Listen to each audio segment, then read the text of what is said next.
Welcome to the Marion Minor Cook Athenaeum. My name is Adrian Flynn, and I'm one of your Athenaeum Fellows for this academic year. All right, let's hope we'll have plenty of debate time.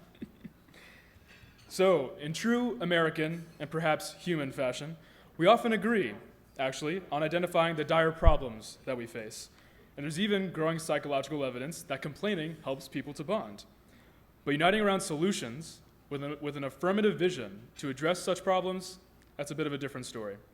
Yet in this dynamic lies incredible opportunity for what the Ath does best, promote constructive dialogue. Everyone in this room tonight knows the problems that we face. Both the war on drugs and the fentanyl crisis have been abject failures of policy with devastating implications. It deeply pains me to know that this crisis, on one hand entirely preventable, is the leading cause of death for Americans aged 18 to 49. Yet, as we'll see tonight, solutions abound, and the ones that truly deserve to be implemented will be able to withstand the most rigorous scrutiny. Luckily, between our two debaters and moderator for this evening, as well as each and every one of you, I don't foresee any shortage of scrutiny. The basic resolution of concern this evening, this House should legalize all drugs in the United States, strikes at the heart of the public policy process. We'll need to consider politics and psychology, ethics and rights, federalism and feasibility. And I'm very excited to introduce our debaters and moderator, who will no doubt skillfully parse through these issues and more tonight in addressing this resolution. Nick Gillespie, an award-winning libertarian thinker and journalist, will be arguing in favor of legalization. And as a fan of music, I appreciate this quote from Robert Draper of the New York Times: "Nick Gillespie is to libertarianism what Lou Reed is to rock and roll, the quintessence of its outlaw spirit," a spirit which I seem to have stumbled on myself in my choice of color scheme this evening. Mr. Gillespie is most well known as being a driving force behind Reason Magazine, the libertarian movement's leading journal. He has served as editor-in-chief of Reason.com, Reason TV, and Reason Magazine, and is currently editor-at-large at Reason Magazine. His work has also been published in virtually every major newspaper, and he's a frequent commentator on virtually every major radio and television network. And in the other corner, Kevin Sabet, president and CEO of leading advocacy group Smart Approaches to Marijuana, will be arguing against legalization. In another interesting quote from a news publication, Salon has deemed Mr. Sabet, quote, the quarterback of the new anti-drug movement, and it's pretty clear as to why. He's been researching and implementing drug policy for more than 25 years and is the only bipartisan drug policy advisor to 3 U.S. presidential administrations. Since working in government, Mr. Sabet has become the point person on drug policy issues for virtually every major media organization, publication, and conference. He also regularly advises foreign governments and non-governmental organizations working to reduce drug abuse and its consequences. Just this year, he co-founded the Foundation for Drug Policy Solutions, a think action tank to tackle the addiction crisis. And I'll note that this all began with his youth activism, campaigning against the abolition of after-school programs sought by the libertarian-leaning Orange County School Board. Oh yeah. Our moderator this evening is running to represent California's 45th Congressional District, which covers the northern portion of, yes, Orange County. He's Claremont McKenna's very own Aditya Pai, class of 2013, and now a public servant and practicing attorney, who focuses his work on entrepreneurs, workers, and low-income tenants in need of pro bono help. His campaign platform is service over politics, with the core tenets of anti-corruption, pro-choice, and helping working families afford the American dream. Tonight's debate is co-sponsored by the Dreyer Roundtable, whose mission it is to inspire public service, and we're very happy tonight to also have the person behind this mission, Mr. David Dreyer. Mr. Dreyer, class in 1975, first ran for a congressional office from his dorm room here at Claremont McKenna in Phillips. And despite his eventual success and storied career in Congress, Mr. Pai has evidently decided to give it a few more years before giving that a shot himself. Mr. Dreyer has been a tireless supporter of the college's mission and students, and it's through his efforts that we have incredible opportunities such as we do tonight. So, as a quick reminder before we begin, please silence and put away your cell phones. As always, video and audio recording is strictly prohibited, and we have an incredible debate lined up for you all tonight, so please be present and get ready to engage in constructive dialogue. Welcome to the Athenaeum, and please welcome Mr. David Dreyer.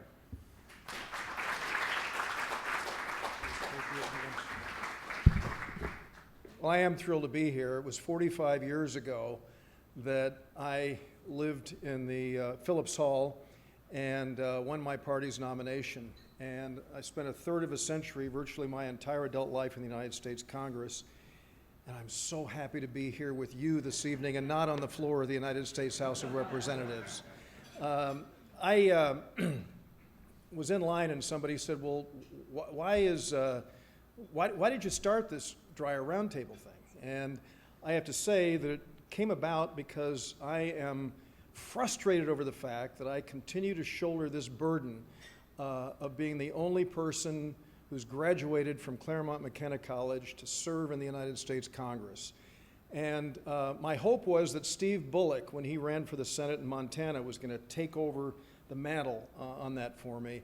And he didn't quite make it, and so I was saddened about that. So now I'm counting on Aditya Pai to do that for us. So I'm so proud of what he is doing, and we're looking forward to that.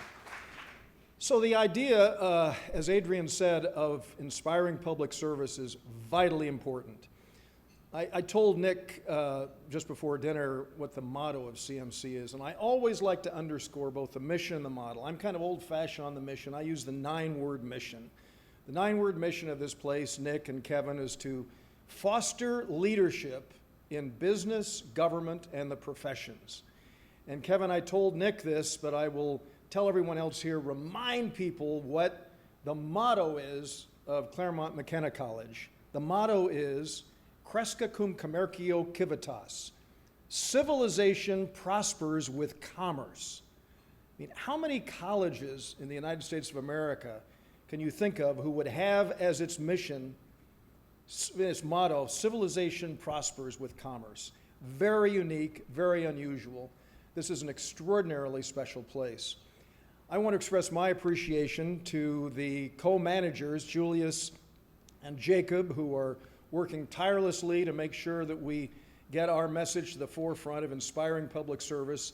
And I also want to express my great appreciation to our director, Professor Fortner, and the co-directors. We've got Terrell Jones and Jack Pitney, and so let's give a round of applause to the leadership that we've got here.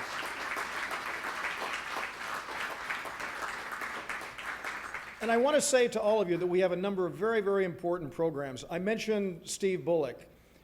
It saddened me that we had to do this, but one of the first things that we did was we created an award, Nick and Kevin, for civility. Not necessarily bipartisanship, but for people who engage in civil discourse. Again, it saddened me that we had to do it, but when you look at the tenor of debate, that has gotten even worse since I left there, and I had it at a pretty low level already, but it got even worse when I left. I think it's important for us to recognize it. So the first recipient was our fellow CMC alumnus and my fellow trustee, Governor Steve Bullock of Montana. The second recipient was Senator Tim Scott of South Carolina, who's now running for president, has yet to come to the campus to do his program. And then Senator Maggie Hassan. We're getting people from both political parties of New Hampshire who have engaged in civil discourse to recognize the importance of that. When I left the Congress, I got into the media business, basically recognizing how important the First Amendment is and journalism. And I came to realize that journalists are engaged in public service as well. So one of the things that we're doing at the Dryer Roundtable is we are actually having op-ed writing contests. And Professor Jones and Professor Pitney work very, very diligently on that. And so I want to encourage people to get involved and look at that, because I think that careers in journalism are vitally important. I came here tonight with a friend of mine who graduated in the class of 1992 and whose father, like mine, graduated from CMC, Scott Woolley. And he and I are in the process of beginning what I like to call an online newspaper to engage in original reporting and local investigating journalism, which is something that is desperately needed here in Los Angeles, as the second largest city in the country. This is an idea that's really stemming from the roundtable, and we want CMC and we want students and graduates as we look at the prospect of hiring journalists as we begin this process in the next couple of years to be engaged. And so, Scott, why don't you stand up and take a bow so everybody can see you. Scott Scott was actually a colleague of Terrell Jones, and Scott was the West Coast bureau chief for Forbes magazine, had worked at the Wall Street Journal, the Orange County Business Journal, has a great background in journalism, and so I'm really pleased to be working with him on this project that is emanating from here. So inspiring public service is what we're about, and rigorous debate is something that I felt passionately about in the 14 years I was privileged to chair the Rules Committee in the United States Congress. And that means a free flow of ideas. And that's exactly what tonight is all about. And I've told my friends, Kevin and Nick, both that I'm kind of all over the map on this.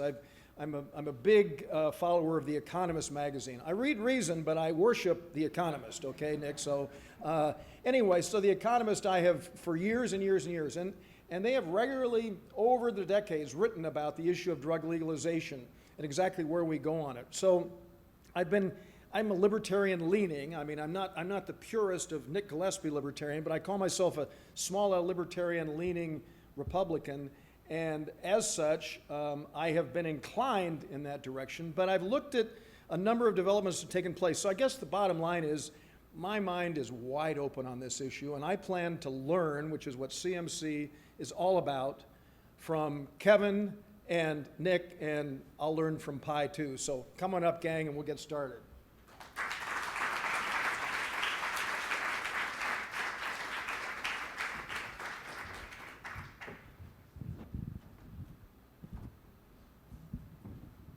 What's up, guys? Great to be here, 10 years out from being in your seats as a student. It's just so much fun. And I was talking with some of the students at our table. I, like many CMCers, was a high school debater. And so I take a special nerdy pleasure in the format here. And excited to be the moderator, and let's have some fun. So I'm just gonna jump into the format and then let's just kick it off. The vote already happened, right? So the format's very simple. It's Oxford Parliamentary. And so we start off with two 12-minute introductory speeches by both speakers, uninterrupted. Then we have two 10-minute speeches. In those speeches, the first minute and the last minute will be uninterrupted. In the middle 8 minutes, you can both interrupt each other politely with questions. And so the etiquette is sort of just, raise your hand, wait for the other person to call on you. You're not required to take questions. You're encouraged to take questions. You don't have to interrupt your sentence. So you can always say, I'll get right with you, finish what you're saying, then take the question. But it's really the heart of the debate is, fierce intellectual confrontation without personal animus. Fierce intellectual confrontation without personal animus. And as David said, that's rare today, so hopefully it'll be a treat. And then we have a 7-minute concluding speech for both of you, where you can wrap up and make your final closing argument to the audience.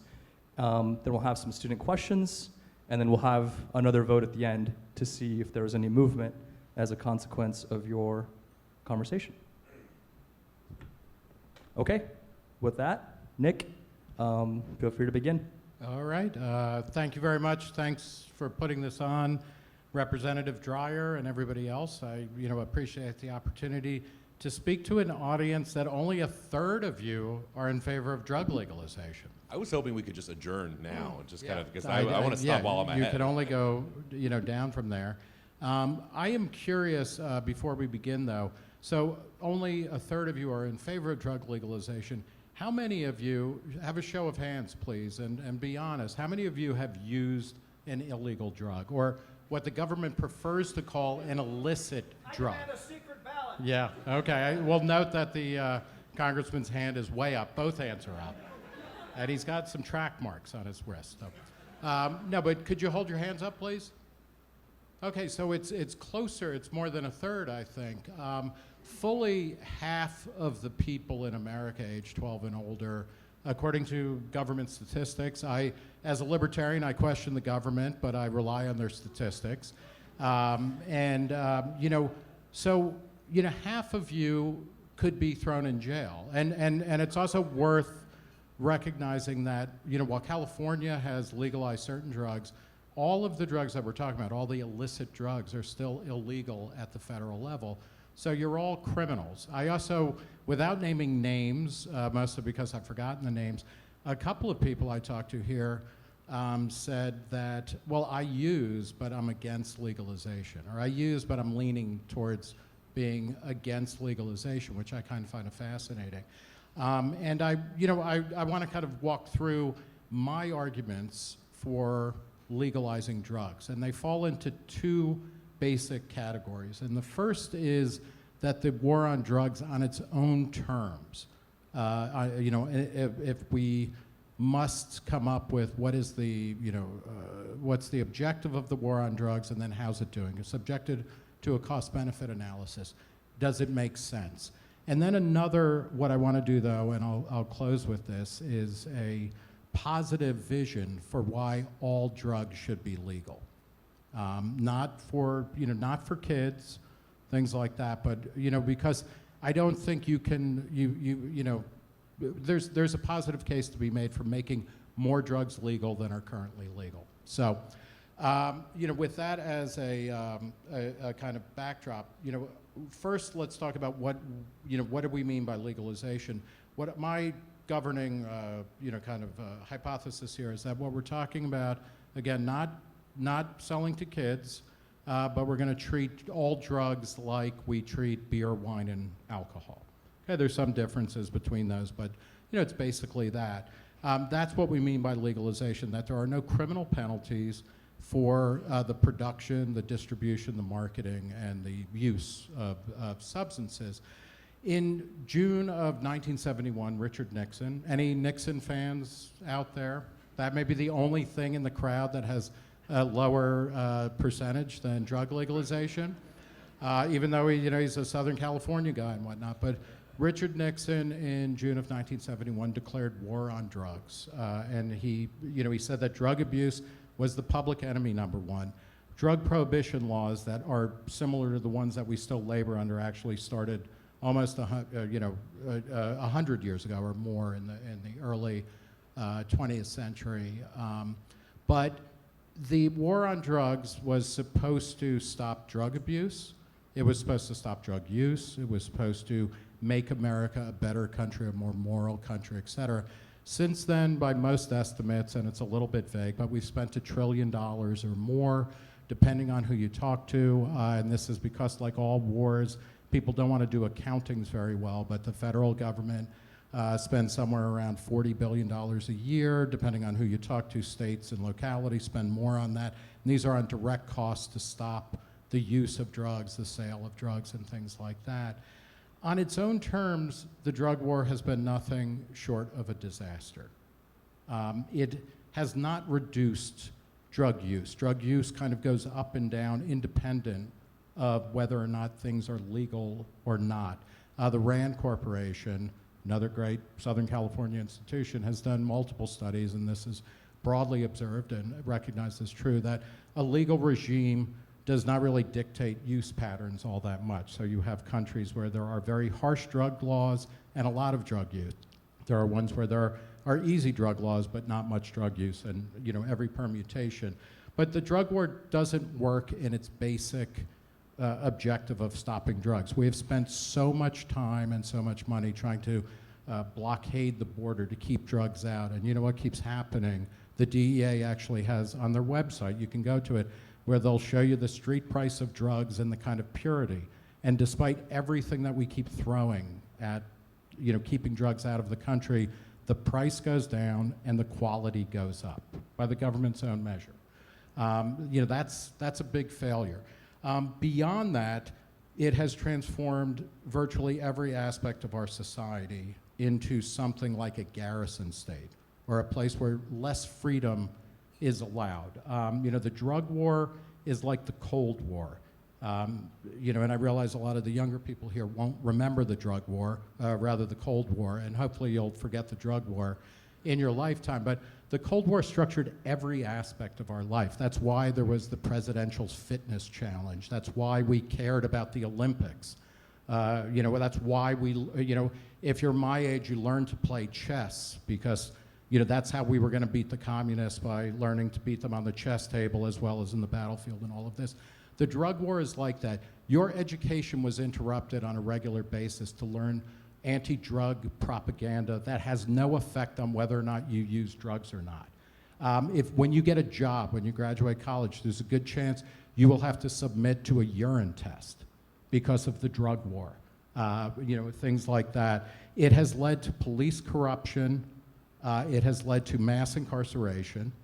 It has led to a diversion of criminal justice resources away from violent crime to drug crime. We put, even now with legal marijuana at the state level in a variety of, a majority of Americans now live in a place where marijuana is legal at the state level, recreational. We're still arresting up to 1 million people for simple drug offenses on an annual basis. How many of you, and maybe we won't ask the congressman on this one, but how many of you have been arrested? Nobody? Okay, that's good. You're doing better than most Americans. To be arrested, whether you are convicted or even charged with something, it isn't like, oh, well, that's a couple of hours. It's not like going to the DMV. It's an incredibly disruptive event, and we are still arresting people for simple possession of drugs, of things that they want to take and want to put in their body. So the drug war has not helped with mental health. One of the things that I like to say is that the drug war is like the Cold War in that it touches every aspect of our lives, and everything it touches, it makes worse. How many of you either have a drug problem, a substance abuse problem, or have a relative, or have read a story, we'll make it easy, or have read a story about somebody who has a drug problem, right? We all do. And when you say to somebody who has a substance abuse problem, first off, if you have any experience with this, I don't drink anymore because I'm a bad drinker. When you say to somebody you have a problem, you need to seek help, that's really hard for that person to hear that message. And then when you say you have a problem and you need help and you are a criminal, you make it that much harder for the person to seek help. And then when they go into a system, if the system is geared towards punitive judgment against them, there's less money left over for actually helping them get control over their substance use and things like that. This is what the drug war does. It touches every aspect of our lives, and it makes everything it touches worse. I want to quickly move to a question, which I'll ask, and I'll answer it, but why do we have an overdose epidemic? We have over 100,000 people dying of drug overdoses a year. I would argue it's because drugs are illegal. During Prohibition, and Kevin will probably make some points in favor of Prohibition, that it wasn't all bad.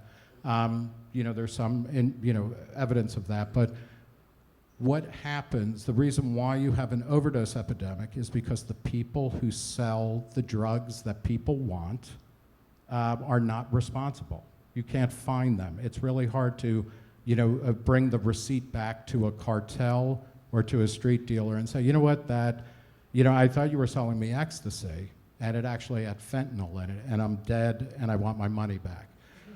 During Prohibition, and this is a very good analogy, the quality of liquor, people went for higher level alcohol. It was worse quality. Sometimes the government poisoned it because drugs are bad, right? And people who use them deserve to die. But the quality was so bad that many people died or were impaired by bad alcohol, bathtub gin and the like. It's the same thing with drugs today. If you want to stop the fentanyl overdose system, create a system where all drugs are legal.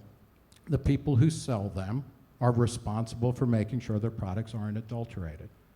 Just like coffee, just like milk, just like beer, wine, and alcohol. And overnight, you would see a massive reduction in overdoses from things like fentanyl because nobody is taking fentanyl on purpose to kill themselves. And even if they wanted to use fentanyl, they would understand what what's actually in the substance that they're using and what level and things like that. So I want to very quickly, I have like 40 seconds by my count, I might take a minute. I also want to push, and we can maybe go into this in the back and forth, there's a positive case for drug legalization, which is that we are all using drugs all of the time. It might be coffee, it might be gin, it might be Adderall, it might be Ambien. We use drugs all of the time to make ourselves feel better, to perform better, to think better, to smell better, you name it. And currently illegal drugs are no different ultimately. What is different about them is that they are treated as not just illegal, but illicit substances. That's what the government calls them. It's immoral.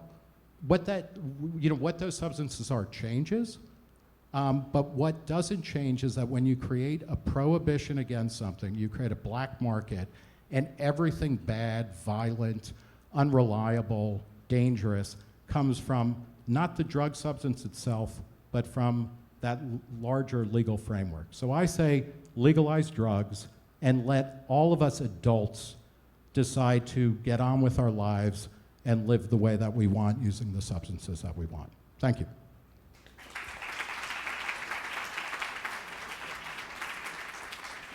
Thank you, Nick. Just for the record, in case my Republican opponent is listening, I've never been arrested. And just for clarity, I'm just gonna repeat the resolution. So the resolution is as follows. Resolved, except for laws prohibiting the sale of drugs to minors and driving while impaired, this House should abolish all laws that penalize drug production, distribution, possession, and use. And I think we all stipulate this House means the United States, right? Cool. Well, Just as long as I don't have to paint it. if you want to open it up to international, that's fine, but it's Obviously, we would need to, and as Kevin well knows, the U.S. dictates global drug Right. policy. So, well, I leave that to you guys. let's start with this room, and then we'll go out. Great. Well, thank you. I want to thank CMC and the AF, and thank you, Pai, and it's great to see you again, Nick, and Congressman, thank you for your words and the invitation. And I actually was thinking, as you said, you were so glad you were here, I was thinking we need more people like you back in Washington. That's part of the problem, I think. So that spirit of bipartisanship, I think, is so needed, and really nonpartisanship. And these issues are I think, nonpartisan. Certainly this one, addiction that affects so many people. I was sort of only half kidding when I said I'd like to stop while I'm ahead, because 2/3 of you agree with me, and I've never heard of anybody wanting to convince the other, 66% is a great number. Maybe I should have come to Claremont. I went to Berkeley instead. I started Citizens for a Drug-Free Berkeley, which was about as popular as the Coalition for a Wine-Free France, I think. So I think I definitely went to the wrong place. But for that third of you, and also to keep the 2/3, I do think it's important to be here. I think we've set up a false dichotomy, and that false dichotomy is that we have two choices when it comes to drug policy.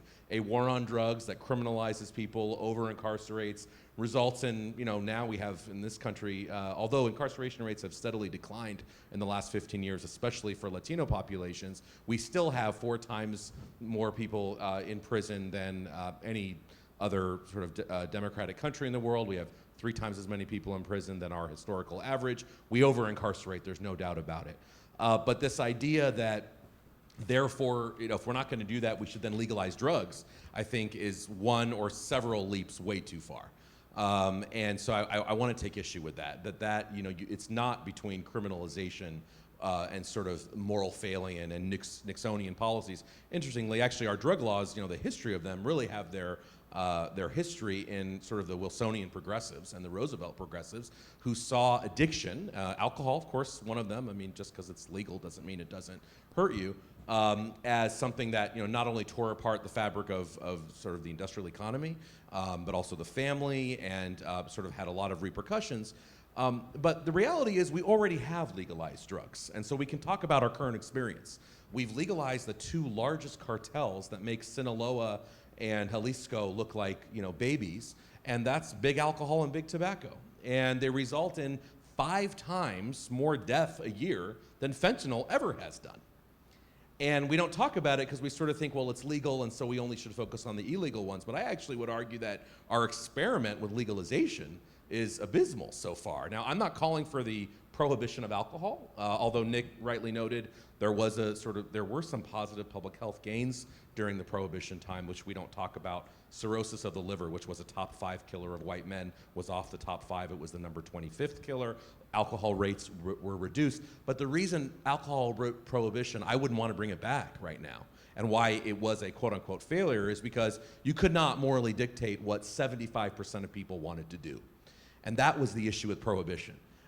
So to compare alcohol prohibition with drug prohibition, which is something, we sort of heard about this failure of current policies, even as bad as we have things now, as I said, 500,000 people a year combined, minimum, die a year from alcohol and tobacco versus about 120,000 for illegal drugs. Not a smashing success for illegal drugs, but the idea that it's had no effect, that these laws have no effect, I think is false.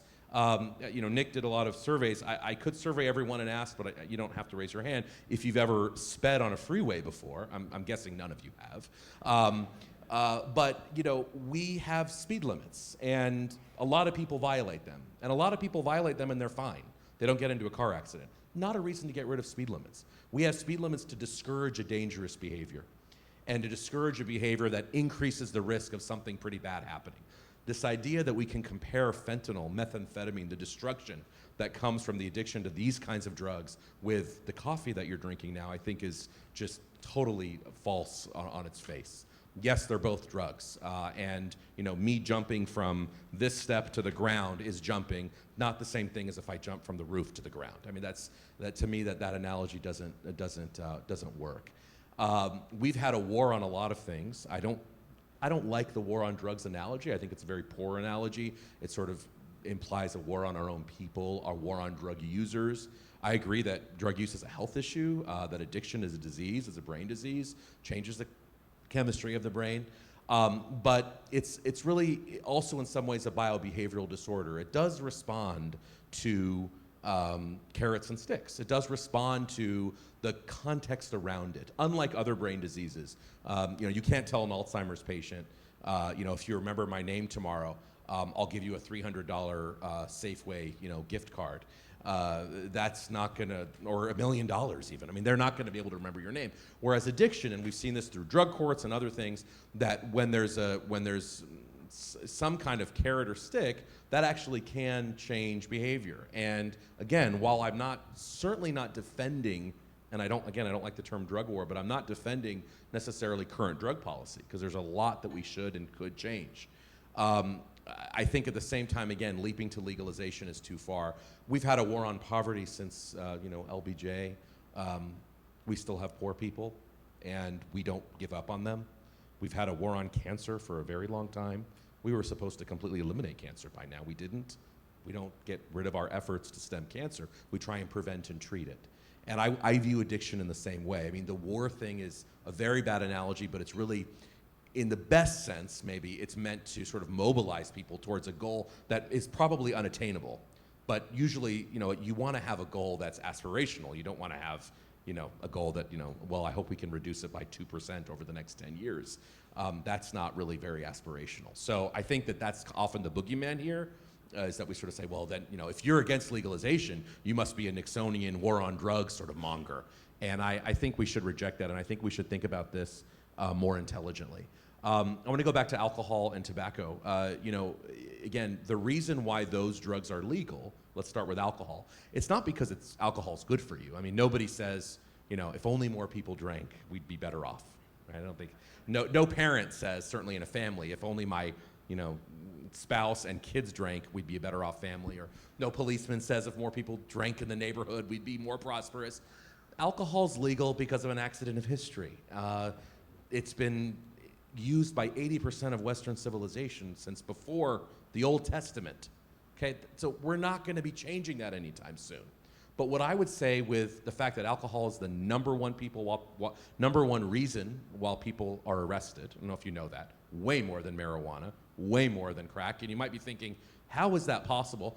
It's because when you look at DUI, drinking in public, and selling to minors, there are more people behind bars and arrested for those 3 offenses than all drugs combined. Why? Because so many more people use alcohol. Why? Because we have a multi-billion-dollar industry whose business it is, especially your age, to convince you that alcohol is not only not bad for you, but it's probably could be good for you. And it's part of being a good old-fashioned American. And they have an economic incentive to do that. Why in the world we would want to throw American capitalism to fentanyl, methamphetamine, cocaine, crack? To me, it just, I don't know. I guess call me an anti-capitalist. I don't know what you want to call me. But to me, that makes absolutely no sense. Let's look at tobacco as well as a history. You know, tobacco has been killing for the last 30 years 425,000 Americans a year, okay? Way more than anything else that you can imagine, than any terrorist attack, than any war, than any weapon of mass destruction, save, you know, maybe what the atomic bomb. And yet, you know, we're kind of immune to it. We're okay with it. But how has and why has this been killing so many people? Because we've had an industry, the tobacco industry, for the last 150 years that has basically taken a relatively benign, you know, tobacco was used also for thousands of years. It never killed people, though. It started killing people when we had the Industrial Revolution and we invented really the weapon of mass destruction of humanity called the cigarette. And when we invented that cigarette, and we put not only tobacco but other things in it, and nicotine, cancer-causing, and we had Madison Avenue market it, and we had, you know, it's interesting to talk about this with people sort of under 25, because you probably can't imagine that like your parents' generation thought it was okay to have a smoking section in a plane, like you were up 35,000 feet in the air with no oxygen to begin with, and we thought it was a good idea that like 40 people should just be engulfed in 500 carcinogens for 3 hours. Like your parents thought that was okay, just kind of FYI. They thought it was okay for pregnant women to use. In fact, the tobacco companies thought that it was a problem for 50 years. They only admitted that it might have something to do with lung cancer, basically when the FDA put a gun to their head 10 years ago, 15 years ago, and said, we're going to prohibit you unless you start telling the truth. Turn over your papers. We want to know what you've been doing. And by the way, you need to give the states like $50 billion. And they basically said, okay, don't shoot, we'll do it. And what did we learn when we got those papers? We learned that the tobacco industry knew in the 1930s that cigarettes were killing people. We knew that they were targeting minority and disproportionately affected communities. In fact, one of their most famous memos said the tobacco executives told a model, the Winston man, who's a model, he was on a platform like this surrounded by cigarettes for a photo shoot. And he asked the tobacco execs, he said, do you mind if I take some of these cigarettes home? Because he was hopelessly addicted to his own product. And they said, sure, we don't smoke this shit. We reserve that right for the young, the poor, the black, and the stupid. That's in the public record. And so the idea that we'll kind of just get it right this time, like, okay, like utter failure with tobacco and alcohol, targeting, you know, communities of color like nobody's business, targeting, you know, those that are, you know, because addiction, by the way, is not just your biology, it's also your environment. So when Bill Maher's out there talking about how he can like smoke 50,000 joints and it's no big deal, and Martha Stewart is like, yay, like we love THC, like my generation, like, you know, like all the more power to them, but they don't represent the average American that doesn't have access to healthcare, housing, education, and resources when something goes wrong. I mean, Martha Stewart was in federal prison and she's now like almost a billionaire. So like that's not normal. People don't have contracts like Bill Maher has with HBO. Like that's not normal. And so like good for them to be able to like do that, but we know that this is about addiction for profit. And the idea that we can't do any better than a sort of Reagan-style war on drugs that admittedly puts people in prison of people of color, admittedly targets those populations, but we can't do better than either that or, you know, big tobacco selling meth or fentanyl, to me, it says that, you know, that's just crazy. We can do a lot better than either of those two extremes. Thanks. I can even look at this. So now we move into the 10-minute rebuttal period. Okay, this is where we interrupt each other Yep, constantly. and, I'll even interrupt myself while I'm saying that. You're welcome. Yeah, and- so let me, Sorry, you know, just one sec. So it's one. Sorry to interrupt to proving your point, but just to clarify, the first minute is uninterrupted, and the last minute is uninterrupted. And I'll just do a light knock on the table so you guys know when the questioning period begins and ends. And then in that, between the whistles, feel free to go at each other.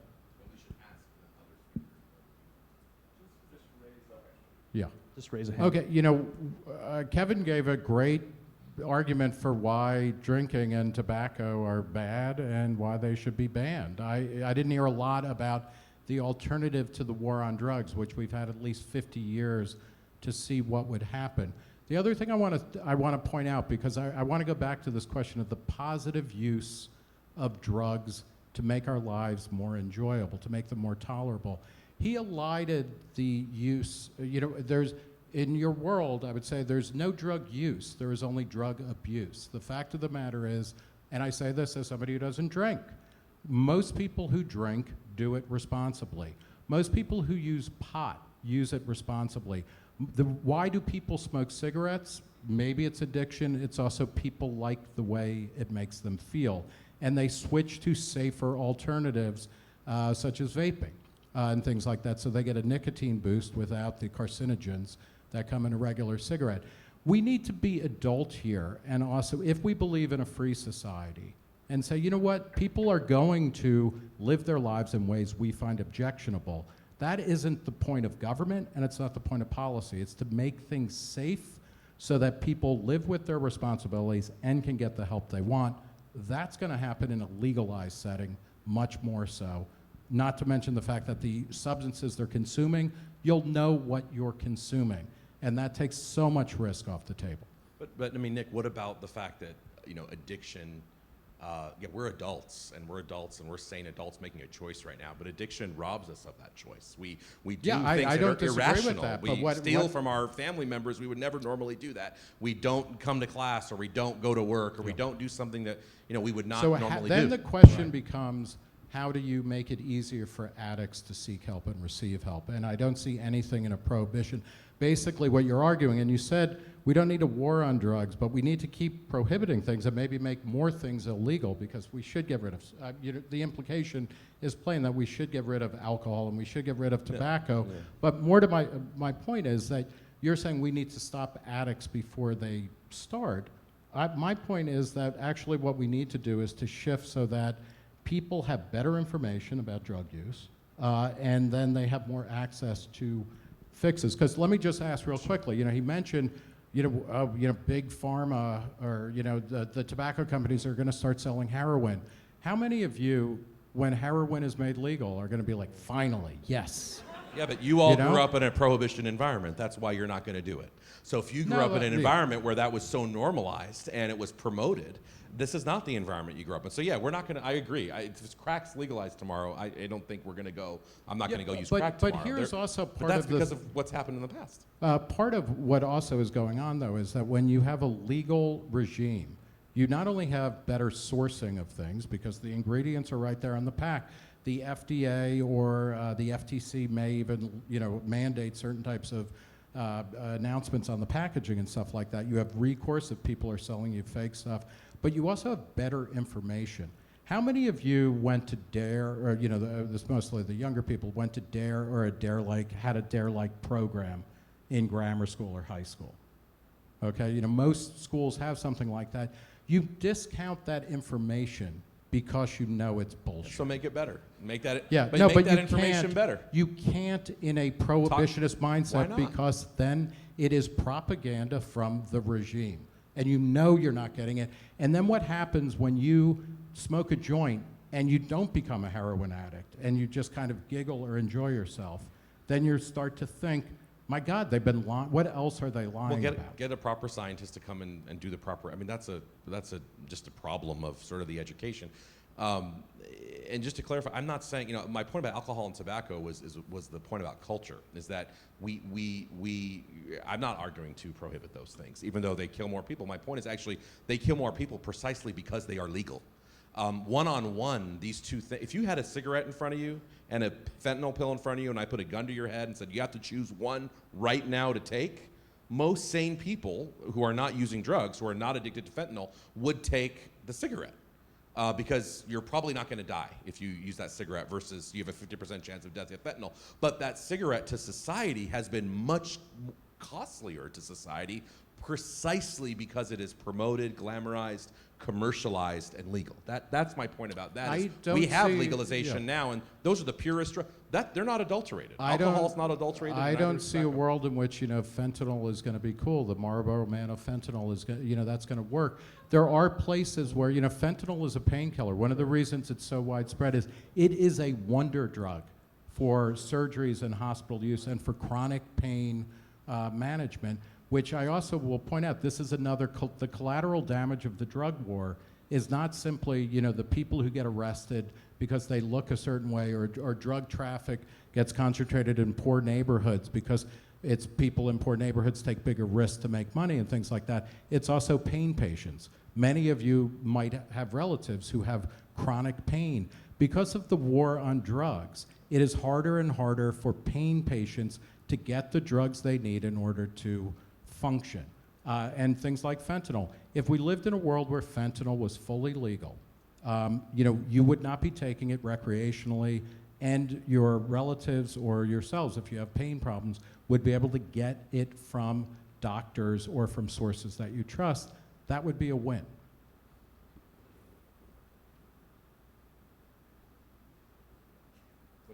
What did you write down? I wrote Get down some fentanyl. Fentanyl, and I wrote down propaganda from the regime. Yeah. That really stuck out because I went to those DARE things, and I don't want to take your time, but I think that was an interesting point. This is your time though, so I'll add another 30 seconds for you. And Well, can I ask? question. Let me ask you. You said you don't believe in a kind of Nixon war on drugs or a Reagan war on drugs. What is the alternative, where you keep things illegal, but then if there's not a criminal sanction, at a certain point you got to start putting people in jail, right? If they won't get with the program. I mean, look, it's jaywalking and speed limits. You have these laws to discourage the behavior, but you don't go overboard in the enforcement. In fact, we know with deterrence that severity really isn't the key thing to deter something. It is more the certainty of it. And there are things like drug courts where you have specialized courts with doctors, social workers, and attorneys and judges that basically give you an incentive to go to treatment. And so we need to do a much better job with taking things like that to scale. But you don't have to give someone a criminal record But at a whose certain only crime is using drugs. Now, interestingly, though, often it's not the only crime. So it's 70% of those in the criminal justice system for non-drug crimes have a drug problem. That's also a place where we should be delivering treatment and help. But in the end, they do have to go to jail at some point, because if something is illegal, you can't just, okay, here's another ticket, here's another ticket. I mean, in the end, and even at a drug court, if you, the 10th time that you refuse treatment, as defined by the court. You're talking now about the margins. So the good news is that a huge percentage, the vast majority of those presented with a credible, like for example, drug cart participants, and presented with something credible, are actually going to get are going to get their help. But that's because it's also hanging over their head is prison. Yeah, but you could have some kind of penalty. But you don't need to have 5 years in prison. You can have 5 days in jail. They have programs like Hope Probation that basically takes someone who's on probation for any crime but also has a drug problem, that basically says, I am going to put you in jail for 2 days if you don't show up for your drug test or you test positive. They end up putting about 3% of people in jail for any days because the deterrence, right? The best threat is the one that's you don't have to ever deliver on. The deterrence is so powerful. Is this a country that you want to live in, where you are showing up and urinating at on a court schedule? Otherwise, you go to jail. But the good news is 80% of them are not needing to do that because under what I'm saying, the majority of people will not be using. Today, they're not using. Most people, and let me throw this out. Most people use drugs, illicit drugs, responsibly, just like they drink responsibly. What is going on here in a lot of cases is that we identify certain substances and we demonize them, and we demonize them partly because of the people who are perceived to use them or because of the people we say are using them. So to go back to the history of prohibition in the early 20th century, the New York Times and other places would talk about cocaine Negroes. Google this and you can look it up. Cocaine was associated with blacks. Blacks were a problem. We illegalized, we banned cocaine. Prohibition, one way to talk about it is like, oh, it's progressives trying to clean up things. Another equally and actually more valid reading is that it was Europeans, Catholic Europeans, who were coming into cities, and also blacks migrating from the south into cities in the north who tended to drink. You know, Catholics have wine, Jews actually have wine, and you know, prohibition was as much about trying to control foreign, scary populations that use secret languages and religious services, as well as used substances that Americans in the countryside were much more likely to be teetotalers. So what I'm saying, you know, and then when you get to marijuana, marijuana was a Mexican drug. We need to ban Mexicans and marijuana kind of at the same time. LSD was something hippies, young people took. You know, maybe we need to do something about that. The history of social control and drug prohibition is absolutely something that needs to be talked about in any of these discussions. And we shouldn't other people because they don't want to have a whiskey or a cigarette. It's because they want to bite a piece of mushroom or take a mini or a macrodose of LSD. America is supposed to be a country where you are free to express yourself as well as you live within polite society and you don't do untold damage to other people. So the history of We're social... actually out of time. So we'll end this part of the rebuttal. I don't get my 6 No, you actually get 10 minutes. Oh, good. But this was pretty cool. It's not usually how this would go, but I actually liked it. So I'm fine with this. I'm just going to allow Nick to basically have as much airtime during this rebuttal as you did during this one. But so Nick, feel free to interrupt. And typically, you know, we would ask that you phrase it as questions, but honestly, I think this is going pretty well. I have no idea So- what the protocol is, but Kevin, There's no, right? the protocol is what we make it, Okay. so feel free to just So keep we have a doing what history you're- of what you're- social control with a lot of our laws in this country, and that's a shameful part of this country. I mean, the idea, you know, it's just amazing to me when it's like, you know, when we sort of just pick this out as saying, well, this was the reason. Yes, we do, and that's a shameful part of our country throughout many of our laws. I'm now looking at 2023, and in 2023, 70% of those people who are using fentanyl are using it almost not every day, every other hour, because of the withdrawal and the agony that comes from it. I'm looking at statistics from 2023 which show that 10% of people who drink in the last month drink every day, whereas now with high potency marijuana, 55% of those who have used marijuana at least once, or THC at least once in the last month, they actually use it every day. So the game has changed with, and I know I may lose some votes here. I sort of, you know, I'm in California, but the game has changed with 99% THC concentration, which is a complete order of magnitude Kevin, different than the Woodstock days. yeah. But also fentanyl. The game has changed with fentanyl, where people are now seeking out fentanyl because of the fact that it is so addictive. So it's different than what you're This, you know, this is the, you know, it's not your grandfather's or your father's weed or drugs thing, right? And here's a question that when people raise this, and you know, when you drink beer and you drink whiskey, you consume them differently. When people have high potency weed, and THC, you know, weed is much better now, despite all of the, you know, attempts by the government to stamp it Because out of at various legalization. levels. But, you know, people don't smoke, you know, a ton, you know, like you moderate based on the potency of the substance. Actually, the volume of consumption has skyrocketed when you look at the total consumption. but But what that's a red herring. Forget about weed. Forget I even said that. That's a red herring. I'm talking about, look at fentanyl, look at the drugs of today. It is something that is qualitatively different, again, than coffee or whatever else. Why is fentanyl even being used in a non-hospital situation? Because it's a great high, and people are seeking it. It's also because there was an opioid, the shutdown on legal opioids and prescriptions for opioids peaked in what, like 2012. A lot of people, when they lost that, that way of managing pain, or they were diverting things, they started using heroin and other substances. Well, the main reason we're talking about fentanyl, particularly contaminating other drugs like ecstasy or cocaine or whatever, is because of prohibition.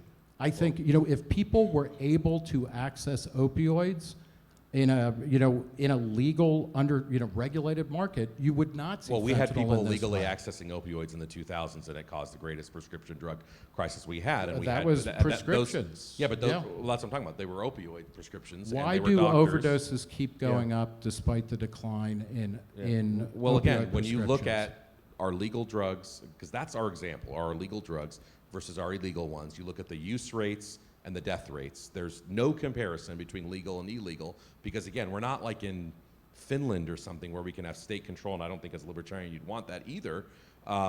We're in America where we have Madison Avenue, Washington, D.C.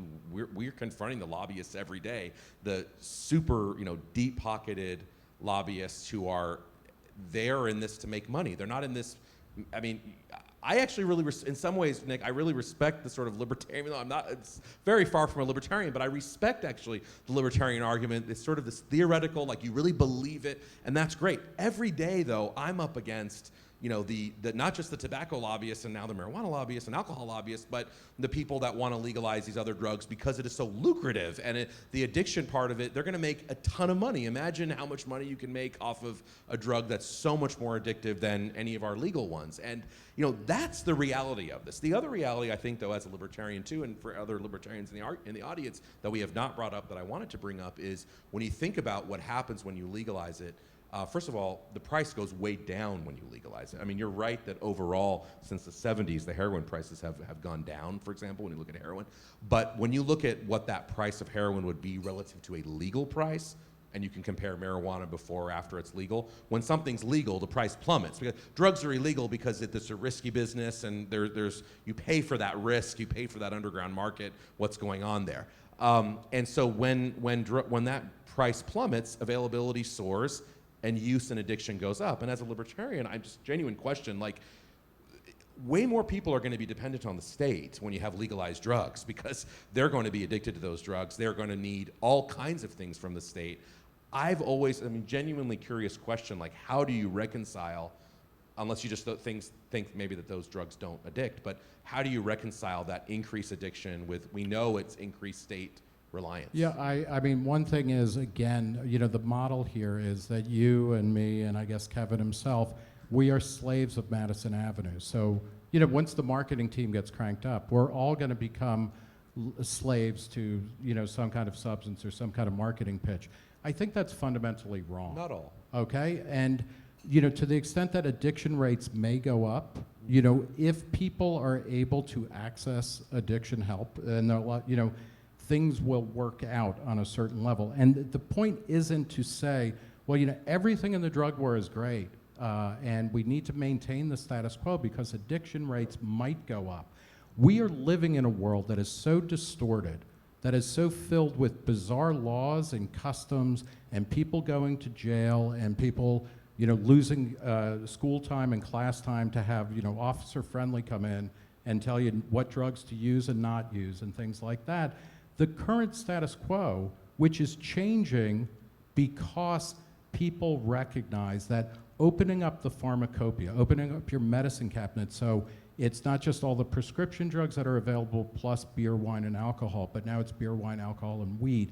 That is a better world. It is serving more people and allowing them to kind of live the lives that they want to live without massively increasing costs and things like that. And we should continue to do that both because it does not have the negative consequences that Kevin is suggesting, but it's also consistent with being in a free and open society where as adults we are able to, put in our bodies, it's our choice to the maximum degree possible. Yeah. I've been here with a clarifying question for both of you because I think it's implicit in what you're saying. I guess it's two parts. So one is, I think both of you are it seems like there's a fundamental disagreement in what you see as a relationship between the law and behavior, right? And which way the causation runs there. And the second thing is, I think, also implicit in your disagreement is there an expressive value or impact of the law? So when we legalize something, this is a question for both of you, and sometimes, Kevin, it sounds like part of your argument is that we're sending a message, particularly to young people. We're taking minors and DUIs off the table for this resolution, but are we sending a message that drug use is okay? I'm saying we're simply expressing the principle of profit maximization, that there are groups of people who will make a lot of money and will try and change behavior using laws to their advantage. Now, we know that I actually think culture is a bigger part of any law, bigger than laws. Maybe we all agree on that, or Nick and I, maybe you and I agree on that. But yeah, I mean, it made a difference when we said that you can't drink and drive anymore. We've probably saved, we think, about 375,000 Americans since the early 80s, when we said you just can't drink and drive. The old, saying, one more drink for the road. By the way, your parents' generation said that too. It's crazy. You got to talk to them when you get home. That one more drink for the road is out. We said that's just not acceptable anymore because too many people are dying. That made a huge change. When we said click it or ticket, that made a huge change. So when we said alcohol prohibition, just finish this point, that made a little bit of a change, but not big enough because too many people they're right. Again, I think alcohol qualitatively different, culturally different, so ingrained that you couldn't go there. But I do want to make a clarifying point, which I finished, which is that I'm not arguing for the status quo. We're the richest country in the world, and yet we have 3 million people who want drug treatment who just can't get it because they can't afford it. I mean, I would start there. We don't handle, I'm not arguing that we handle this non-clumsily in the criminal justice system. We do. But I think we can do better than that. And the point is I think legalization brings us way back and would have us do a lot worse. I'll say two things real quick. One is, the resolution actually said, we're not talking about legalizing drugged driving. Drunk driving or drug driving, driving under the influence, it presents a clear externality. Because whatever you put in your body, and then if you get into a car or something and start running over sidewalks, you are causing harm to people who in no way are party to, could give consent to your behavior. So, that's clear. And the question again is like, okay, nobody wants intoxicated people or people under the influence of whatever to be operating heavy machinery. We all agree on that. What I'm saying is that the influence that people might be under should be broader for a wide variety of reasons. One of which is that we are individuals. One of is that we're adults. One of them is that there is a absolutely awful and disturbing history of demonizing drugs based on the people who are perceived to use them. The other thing I want to say about drug culture or things like that, this summer, at the end of the year, because I am a cliche, like Lou Reed, I'm a cliche, and I was going to say when I was introduced, I am to libertarianism what Lou Reed is to rock and roll, which means I'm dead, because Lou Reed is dead, right? But I went to Burning Man, which is an annual arts festival in Nevada in the desert. It's been going on for almost 40 years.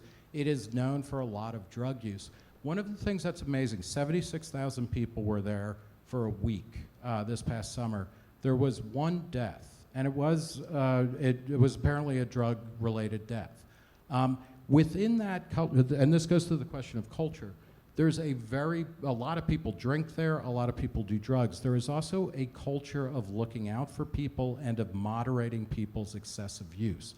We may not be able to wrap our minds around this, but the fact is, I travel within a psychedelic community.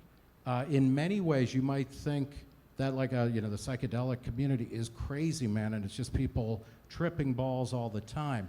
It's one of the most rule-bound societies that I know, because if people are getting weird, if they are having trouble, if they are not processing things, there are norms that have emerged while this is an underground community. When it's above ground, it will be even better.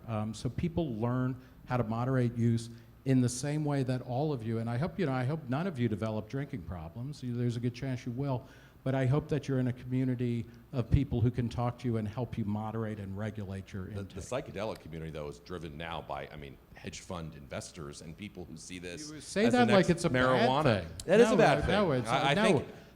Why is That we're at a concludes the rebuttal university period. that Sorry to says It's a interrupt. bad thing. 'cause they're- We're gonna move commerce to we're gonna move is to the engine of closing. civilization. We're gonna move to closing, and since we're over time a little bit, we'll shorten it to 5 minutes each for a closing argument. Kevin, since you started second, you get to close, go last. So Nick, 5 minutes whenever you're ready to close, uninterrupted. Oh, okay.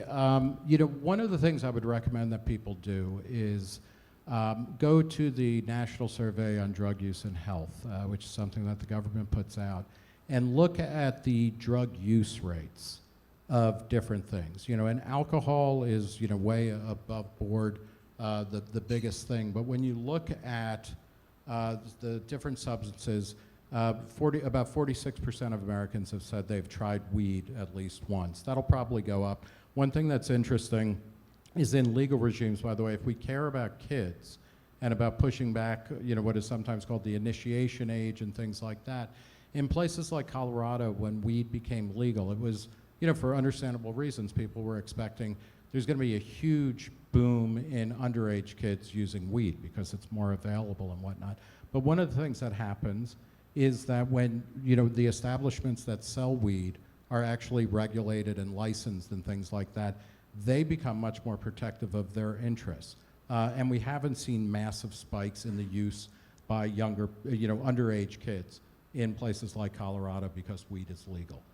It's also perceived that, when something becomes legal and the information surrounding it gets better, people act more responsibly across the board and things like that. But so, in the past year, 18% of people said that they used weed at least once. Past month is about 13%. And this, the war on drugs has been a war on weed. Everything else pales in comparison. If you look at cocaine, past month use, which is a good proxy for regular users or possibly even problem users, 0.7%. Heroin, 0.2%. Hallucinogens of any type, 0.8%. The numbers are so small that it is legalizing all drugs we will not see the world end. What we will see probably in the short term is some people, once they have access to a clean supply and information about it, might experiment with certain things. Some of them after that will say, well, that was nice, but I don't want to do it again. Others will say, I'm going to use this, and they are likely to use it as a substitute for something else they're doing. This is one of the things. Young people are more likely to smoke weed, and they're less likely to drink than they were 10 or 15 or 20 years ago. So people substitute.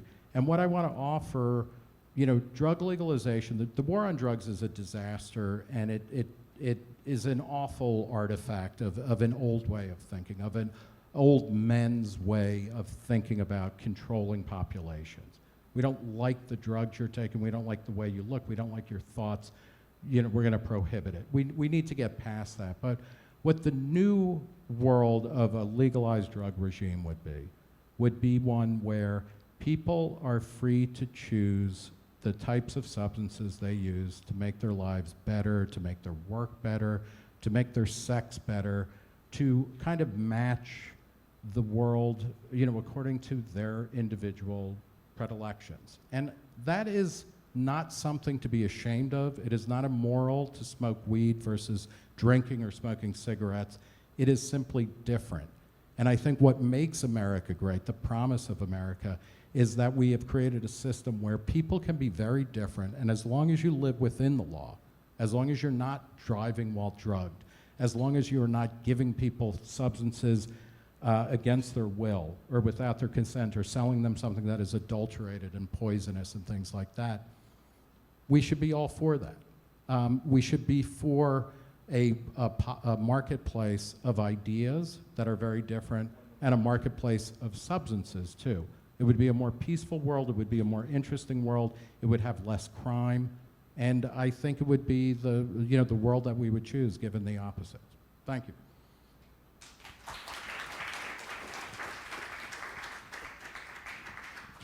It sounds like a utopia. I want to live there. It sounded great.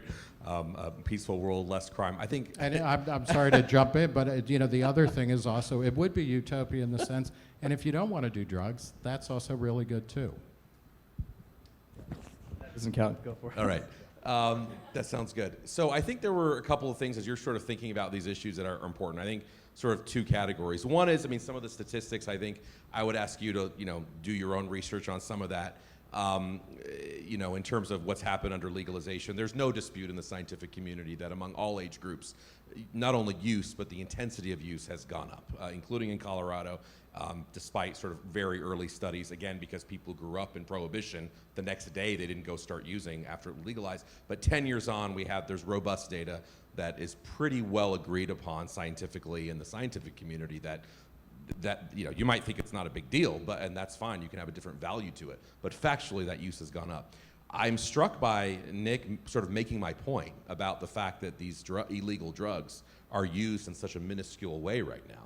They are, and that's because we prohibit them. That's because we have a law. Doesn't stop everybody. But again, when you don't have those laws, and we live in America, and I do think it's a bad thing, I'm sorry, to have hedge fund investors and others try and influence people for their own profit to not just hurt themselves. And this is where, again, there's sort of the statistics stuff you can think about, but then there's this fundamental maybe disagreement about sort of the way I think we all interact with other people in the world. That it's not just you, I've just heard this word individual so much. It's you, yourself, individual, you choose to use, it's your choice.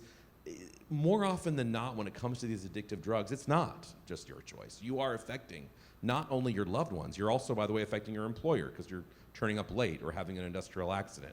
You're affecting, yes, we don't in theory want people, we're gonna have those laws, like this debate said, we're gonna keep those laws that say you can't do it while you drive, but when we talk about addiction, which hijacks the brain, that choice of rational decision making often does go away. And I know it sort of seems disempowering and it's like scary to sort of admit that that's disempowering, but these powerful drugs that we're talking about, which are drugs like methamphetamine, and go see how that's made, are drugs like crack, are drugs used non-medicinally like fentanyl and of course heroin and all these other drugs, that they have great capacity to not just affect yourself and sort of your own life, and you kind of just, unless you live out in the boonies on your own and you have no interaction with other people, that's one thing. But if you're like most of the population and you are a contributing member to society, doesn't mean that everybody that uses drugs has an addiction, by the way. I don't agree. I'm not saying all use is abuse, but you are increasing that risk. Just like not every speeder is a dangerous driver. But when you do speed, you increase that risk. And the reason we have those speed limits is because we have agreed that we should discourage that sort of unsafe behavior. I see drug laws in the same way. Not that I think we should incarcerate people. I think we messed up when it came to a lot of that. But I've heard a lot about sort of disenfranchised communities. Those are the communities that are going to be hurt the most. When you look at where the liquor stores are, the payday loans, the food deserts, the pot shops now, they are primarily, and you look at Colorado, California, et cetera, they are in places where there's less power. They are in places that are disenfranchised. Because not many people are saying, I'd love to buy a house in that great neighborhood next to the liquor store and the pot shop. Where can I find that, Mr. Realtor? That's not a common discussion that's happening. And so you do see that these populations are targeted, as they have historically been, by these for-profit industries. If we were arguing, decriminalization, that's not legalization. Where you decriminalize the possession, you treat it like a health issue, but you discourage use. Thanks. No, the point is, I think we should just make this distinction between medicalization. Nick talked a little bit about sort of the medical purposes of certain drugs. I wouldn't disagree with a lot of that. The decriminalization, which is not what we're debating tonight, and the full legalization. Thanks.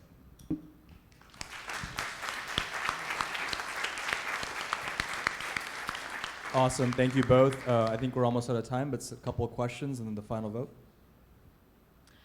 So unfortunately, we are a little bit over time, and we will be extending our Q&A session to around 8:15 to 8:20. We understand those of you who have prior engagements. If you need to leave, please feel free to do so. Otherwise, we have 2 mics on each side of the room. So please line up behind Adrian or I, and please be mindful and keep your questions brief. Thank you. Hi there. Thank you all three very much for being with us tonight. This has been a great discussion. My name is Charlie Hatcher. I'm a junior at CMC from Portland, Oregon. And that part of my identity has formed some of my beliefs around drug legalization. So in 2020, Oregon voters passed Measure 110, which decriminalized all drugs. If you're caught now having used drugs or possessing a small quantity, you only get fined, and you can waive that if you call a treatment hotline. But 3 years on, Measure 110 hasn't been great for Oregon. I'm going to quote from a story from The Atlantic over the summer. Oregon's drug problems have not improved. Last year, the state experienced one of the sharpest rises in overdose deaths in the nation and had one of the highest percentages of adults with a substance use disorder. During one 2-week period last month, 3 children under the age of 4 overdosed in Portland after ingesting fentanyl. And from a 2022 poll, 70% of Portland area voters called drug abuse a major problem, and 60% of Oregon voters blame Measure 110 for these perceived problems. So I voted enthusiastically for Measure 110, and I would still like to have it work, but the results don't really bear that out. So my question is for Mr. Gillespie. I apologize for the long lead up. What went wrong in Oregon? Is this growing pains? Are there other effects here? What's going on? Yeah, it's, you know, as they say, it's overdetermined. Part of it is the pandemic. Part of it is long-term trends, particularly in Portland, but in Oregon. When you look at the rates of overdoses, the increase continuing is not out of line with the trend lines that have been in place for a while in Oregon. So whatever was going on there, it's not an issue of the decriminalization. It's a longer, deeper problem. I think, you know, part of the problem with decriminalization rather than legalization is that it sets up odd things where the police are not really enforcing certain kinds of public nuisance laws and things like that. You have in Portland in particular an incredibly dysfunctional city government which does not keep basic order. So you have open air drug markets and things like that. I would argue in a legalized framework, you would see a lot of that disappear because shops would, in order to maintain their business, they would have to keep things a little bit neater than they are. The other thing that I'll say in Oregon, there was supposed to be something on the order of like $320 million a year that was given towards treatment stuff. Almost all of that, almost none of that has actually been released. So you get into a situation where you allow decriminalization and then you're not actually doing anything about the, you know, the people who have problems using. So I'm actually really glad you brought that up because actually that last minute, I've been wanting to bring up the fact that I spend a lot of time in Oregon. I live in BC right now, which is like Canada's Portland. Vancouver is Canada's Portland right now. And we have examples of de facto legalization in this country right now where drugs are not taken seriously. You can buy them whenever you want. No, it's not licensed stores, but it's the idea that people can just choose to do whatever they want and there shouldn't be consequences. And I'm not pointing this out because I'm not pointing this out like to make it a boogeyman like San Francisco, like it's sort of like, you know, on Fox every day. It's like San Francisco's this hellscape. I'm not doing that. But when you look at Seattle, Vancouver, Portland, San Francisco, Los Angeles, and to some extent New York, you see what a complete hands-off approach is. And now, because of that, in Oregon, I'm predicting next year that a majority of Democrats, which is the majority of the state, and they're going to be repealing Measure 110 because what they're seeing. When I talk to progressive Portland parents who basically are saying our community has changed, maybe it's not all because of the law, culture has something to do with it. It wasn't like a utopia before and it just changed, but it certainly didn't help. They were promised treatment, they did not get it. And guess who funded Measure 110? The largest drug legalization lobby in the country with $5 million to start with decriminalization and move on to full legalization. And I think it's a perfect example of what we don't want to happen. But who is holding up the actual disbursement of funds, of public funds for treatment? It's not. Just for the sake of time, really Okay, sorry, yeah, but just wrap up. It's not the legalizers. Thank you both. Hello, thanks for coming. Grant Dunn, CGU, PhD in cognitive psychology is what I'm pursuing, second year. My question, I'd like to come back to the anticipated effects of legalization on drug use, which has been a point y'all both touched on. But I'd like to draw a sort of contrast between different categories there where we've been kind of extrapolating, where we have alcohol and tobacco, which have been legalized for so long that they were in the culture. We have, as a contrast, marijuana, where it's been semi-decriminalized and was viewed as perhaps not as harmful. And we've got stuff like vaping, which was viewed as not as harmful. Now we have research coming out where it is harmful. And now contrasting this with what has been the focus tonight with fentanyl and the like, where we know it is dangerous, would we still expect the same sort of trend in usage changes with legalization, or do we think that different cultural view of these drugs would cause a different shift in usage if they became legal? Are we expecting the same or different trends? Well, I think this goes to Yeah. your point of saying that we know that, not to speak for you, but we Yeah. know that drugs are harmful. Certain drugs like fentanyl is more harmful than, whatever else. And so by legalizing that drug, are we going to tomorrow go and use fentanyl more? And I think you're saying most of us probably wouldn't. Yeah, I would agree that most of us probably wouldn't either tomorrow. But I would also just go back to the fact that, like, over time, and this is where we probably would differ, there are certainly ways that shareholders of whatever legalized fentanyl company it is will find ways to make us think that this is more acceptable, just like they did with marijuana and so many other drugs. There are very few mega corporations that maintain their market share by killing their customers. So, built into this kind of thing. The other question, just a quick point on vaping. Vaping isn't a problem. When there was the discussion of the negative effects of vaping, it was almost exclusively illegal vapes that were laced with marijuana, and it was partly because the market wasn't regulated. So Juul is not going to poison its customers in a way that a non-licensed undermarket, black market, purveyor of something is. Thank you both.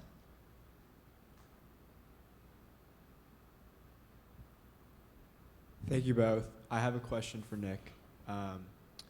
So your discussion of the opioid crisis and how after 2012, that was when people started to use heroin because fentanyl was now more accessible than OxyContin, I think kind of misjudges the fact that with the way opioids work, your tolerance goes up massively after you take a dose. And so predating that 2012 legalization or prohibitions, a lot of people were already switching to things like heroin because it was easier, a better high, because they were already super tolerant of things like OxyContin.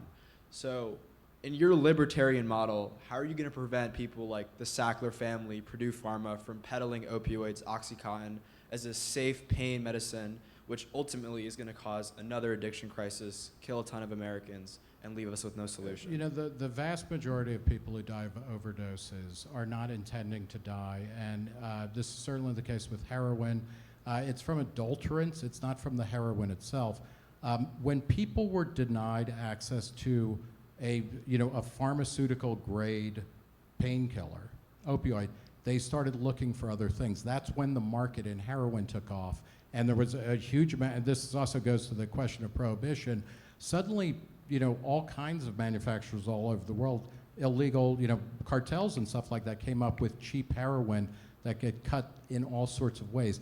The increase in overdoses, it's not completely, but it's largely driven by fentanyl, and it's mostly by contamination. People aren't saying, I'm taking fentanyl in order to kill myself. They don't know what they're taking. So when you put it into a legal context, you might not like it, and many people may, or some people may have trouble with opioids, but they can take them and they won't die from that. So I'm just a point of information. What we are seeing now, though, yes, the average 16-year-old who thinks they're taking OxyContin and it has fentanyl in it, they're not looking to take fentanyl. That's true. But more and more, and now it's becoming a majority, It's people seeking fentanyl. They need that high. When you are in that, fentanyl is the kind of drug where, you're in withdrawal after an hour. Like you need it. And when you talk to people in San Francisco, Portland, Seattle, Vancouver, a lot of these places, they're and people in recovery in these cities, they're talking about how if they heard that someone had fentanyl, there was fentanyl around. Now, of course, it's the vast majority, but 5 years ago, they were going after it. They needed that. The heroin wasn't doing it. And I will say, we did not have an insignificant number of people dying from overdose under the Sackler watch. We still had 50 to 65,000 or so people when opioids were being flooded, the prescription opioids were being flooded, even if the majority of opioid prescribees were not overdosing. And I this agree is, with you on again, that. there is a moral panic about opioids. They're not instantly addictive. And to the extent that we treat them as this magical substance that is going to turn us all into slaves, we end up hurting pain patients who really need them to barely function in the world. Thank you. Hi, thank you guys for your talk. My name is Wolfgang Hutton. I'm a student at CMC, and thank you for bringing up cartels. I was going to ask you guys tonight, 17 of the 50 highest murder rate cities in the world are in the country directly south of our border. It's soared to one of the most dangerous places on earth. And largely because of these organizations which make a lot of their income off of selling illicit substances. What would each of your policy proposals do to lessen the influence of cartels? The way I think about cartels are not drug cartels. They're transnational criminal organizations. Many of them make the majority of their money not from drugs. They make the majority of their money from human trafficking. In fact, if you look at Central American cartels, ones in Colombia, they are infiltrating the legal logging and mining industry. They make more money from that than cocaine.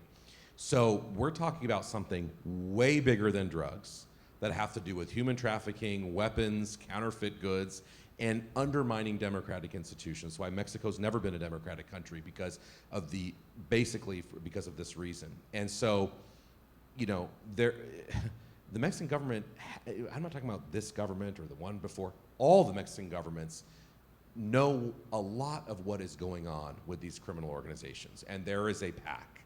And until that transforms, and that is a much bigger, I think we sometimes get very because it's also our field, or at least my field, Nick's smarter, he thinks about more things. I'm very obsessed with the drug thing.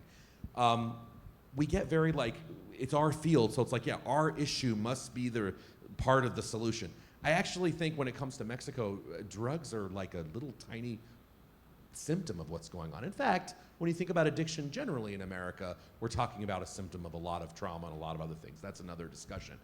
In Mexico, though, we're talking about much bigger things. We're talking about democratic institutions being undermined, and this idea, some people say, if we would just legalize those drugs, we could take the profit away from these cartels. You would touch their profit a little bit, but you are not really getting to the core of the issue at all. My solution to this is going to be, it's a real change of mind, but legalize drugs, okay? And you disrupt the cartel's main profit motives. All of the profit comes when they cross the border into America. We have seen this movie before. People like Al Capone and organized crime during Prohibition. The black market is something that gave them an opportunity, and you enforce contracts and all kinds of business practices through murder, through theft, through crime, through violence and things like that. When you legalize a substance, there aren't any Mexican beer cartels that are killing people and beheading them on the border because it's legal. When beer and whiskey and everything was illegal coming into America, we had exactly the same thing. And just as a final point to kind of vibe with Kevin, the biggest opponents of legalization, maybe the biggest proponents are pharma companies or something like that, or venture funds. The biggest opponents are the drug cartels, and they kill politicians, they kill judges, they kill anybody in countries where they're saying, maybe we should end the war on drugs. So just 2 points of information on that I got to get in, which is one is that actually interestingly, the biggest proponent, which I was surprised about, they came publicly out when Mexico was talking about legalizing marijuana, was actually the cartel. It's interesting, was two of the biggest cartels were getting ready for legalization. But it's related to my second point. 80% of the marijuana market in this country in legalized states is from the underground market. So that theory just has not, it's interesting. Before it happened. That's because of tax policies. Okay, where maybe, you make, but I don't know. But how yeah. Leave it to California and Washington. Want to make sure that we keep moving Yeah. on. Sorry. Thank you both for your time. Please join me in thanking Mr. Gillespie, Mr. Pai, and Mr. Sabet. Please take the survey. Let's see how that 1/3, 2/3 split evened up. Thank you so much for coming to the Ath. Hope to see you soon. Have a great night.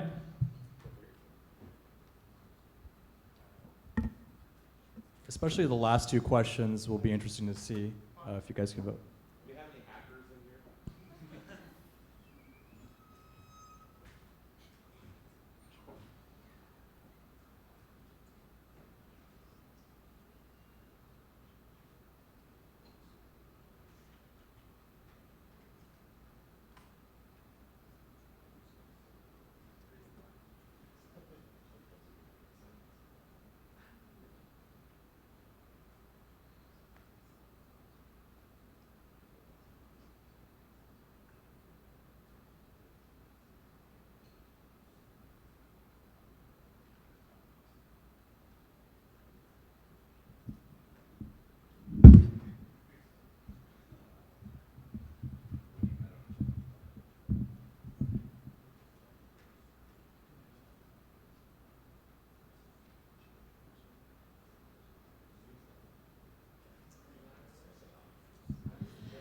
Please, by a show of hand, how many people have completed the survey? And who needs more time? Cool. Adrian, hurry up.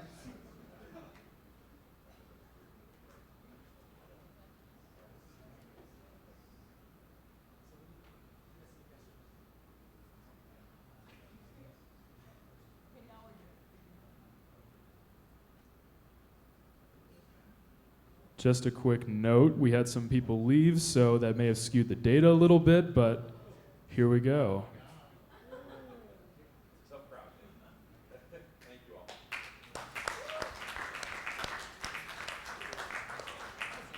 Interesting.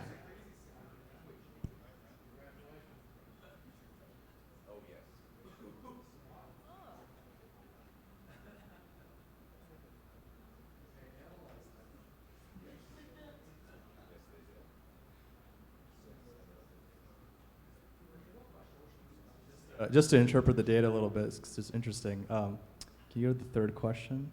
Scroll up. So the first question will be skewed because several people left, of course. We're a little bit over time. Is that the top one? Oh yeah, just scroll all the way up. Okay, so this one, the numbers changed, but people also left. So it's hard to extrapolate much. The next one is interesting. The first poll, I think, was what were the percentages? 36.54% for yes. So it actually went down, but people left, so it's hard to know what caused that. But the third and fourth questions are interesting. So is your stance on the proposition now different than it was before the debate? And 23% or more said yes. So that's interesting. That means people changed their mind. And then this is actually the one I was most interested in. Relative to your original stance, is the opposing stance more or less attractive now than it was before the debate? A lot of people said less attractive. That's interesting. A lot of people said more attractive, and then I guess about a third, pretty much. Quarter. Interesting. I have no takeaways, but it's clear that more people changed their mind than I thought. Actually, I'll say that. I wasn't expecting a quarter of the room to change their mind.